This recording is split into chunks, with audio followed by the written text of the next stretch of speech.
Welcome to Guide Guru. We hope this video helps. You start right away. Shut the laptop down, unplug everything, and remove the battery if serviceable. This prevents shorts.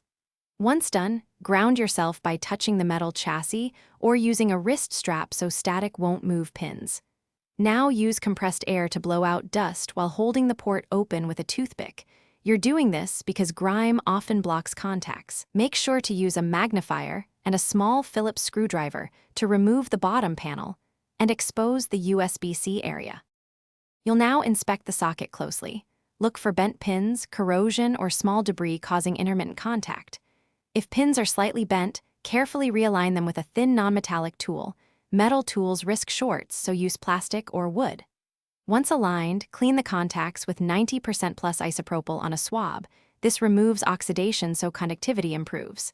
If the port assembly is screwed to a bracket, tighten those screws. If it's loose on the board, you'll need to secure or touch up solder joints, only if you're comfortable. You finish by reassembling the laptop and reinstalling the battery, then power on and test both charging and data transfer with a known good cable. This confirms success. Make sure to test multiple cables and a different charger to rule out external faults, and check Device Manager or OS settings for driver resets if ports aren't recognized. If problems persist, the port module or PCB solder pads may be damaged. Then replace the port or consult a technician to avoid permanent board damage. Thanks for watching. Consider subscribing if we helped you today.